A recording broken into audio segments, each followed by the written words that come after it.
Ganito namang luto ang gawin nyo sa macaroni. Para maiba naman at isa pa, napakasarap po ng ganitong luto sa macaroni. So ngayong araw nga po ay nagpakulo ako ng tubig at nilagyan ko po yan ng konting asin at mantika. Tapos inilagay ko na dito yung 2 cups ng macaroni. Halu-haluin po at after nating mahalu-halo, ito po ay ating tatakpan para naman po lumambot or maluto itong ating macaroni. At pagkatapos nga po ng ilang minuto ay luto na ito and syempre atin po muna itong isa-set aside. Tapos isa pong kawali ay magpiprito po ako dito nitong bacon. Prito-prituhin lamang po hanggang sa bahagya na po maging malutong itong ating bacon. Alam nyo ba na napakasarap po pala ng ganitong luto sa macaroni. Kaya naman kung meron po kayo dyang macaroni ay subukan nyo naman po yung recipe natin ngayong araw. At sigurado po ako na talaga namang magugustuhan nyo rin ito. So ayan, nung bahagya na pong natusta itong ating bacon ay nagbukod po ako dito ng pang toppings. Para mamaya, so ayan, dito na rin po ako nagisa ng bawang at sibuyas. Halu-haluin po hanggang sa bumango itong ating bawang at sibuyas at ilalagay ko na rin po dito itong aking hiniwang ham. Any brand po ng ham ay pwede nyo naman pong gamitin dito. And syempre, maglalagay rin po ako dito ng isang pack na maliit lamang po ng mushrooms. Halu-haluin at hayaan po munang magisa para naman po maluto itong ating ham and mushrooms. At pagkatapos po nyan ay naglagay na rin po ako ng ibang pampalasa. Naglagay po ako dito ng pork cube at saka ito pong paminta. Halu-haluin po at hayaan pa rin po yang magisa para naman po mas lumabas yung mga lasa nitong ating mga sangkap. At kapag gisang-gisa na po ay maglalagay naman po ako dito ng 1 cup na evaporated milk. Pwede rin naman pong fresh milk yung ilagay nyo dito and syempre naglagay na rin po ako dito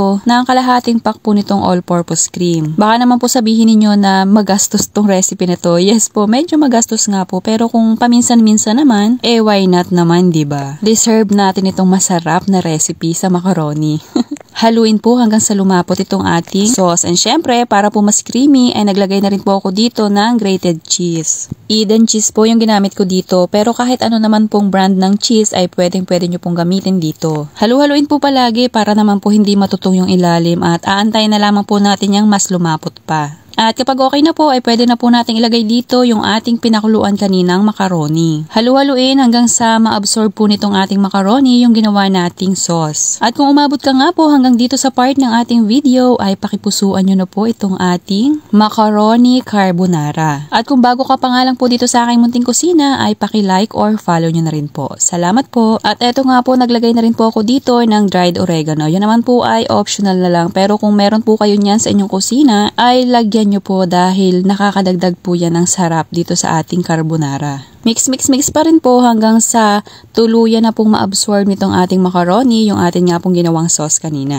At after ilang minuto nga po, pwede nyo na po itong hanguin. Yung ganyan pong itsura para po sa akin ay sapat na. At ayan na, meron ka ng napakasarap na merienda gamit nga po itong ating macaroni. Subukan nyo rin po yung ganitong recipe. Nako, magugustuhan po yan ng inyong pamilya. Dahil talaga naman pong napakasarap nito. So atin na nga po itong titikman. Syempre naman, para atin ang mahusgahan itong ating ginawang masarap na merienda. Alam nyo ba, amoy pa lang nito ay talaga namang nakakatakam na. And bagay na bagay rin nga pala talaga na gawing carbonara, ito nga pong macaroni. Uri din naman po ito ng pasta, kaya naman pwede po talaga yan. Kaya naman kung nag-iisip po kayo ng merienda ngayong araw or para bukas or sa mga susunod pang mga araw, subukan nyo naman po itong macaroni carbonara na sigurado po ako na magugustuhan nyo rin ito. So sana nagustuhan nyo po itong aking recipe ngayong araw. Thank you for watching. Serve and enjoy!